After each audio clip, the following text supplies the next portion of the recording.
In this video, I am going to show you how to fix 403 forbidden error in Hostinger. So let's see how we can do it.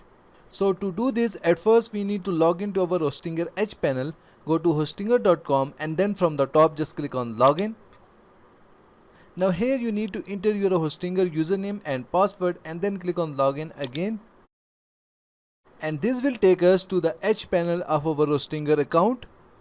Now next to our web hosting, we will see a manage button, so we are going to click on it. And here it will show us all the settings for our web hosting. Now from the left menu, we are going to click on website.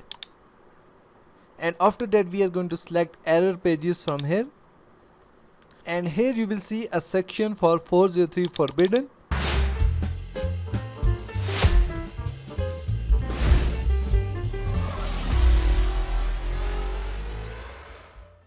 And next to it you will see a reset button. Just click on it and in this way all the error pages will be reset.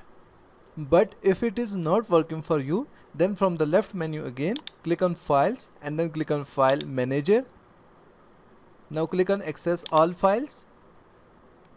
Select public_html. Select your website folder from here. And here you will see .htaccess file. Just select this file, right click on it and then click on delete. Now again click on delete and in this way our htaccess file will be deleted. Now log into your WordPress website dashboard and then click on settings and then permalinks. Now scroll down to the bottom and without doing anything just click on save changes. And in this way our new .htaccess file will be generated. And in this way this error will be fixed. So this is how you can solve 403 forbidden error in Hostinger. Thank you so much for watching the video tutorial. Please like the video and subscribe to my channel.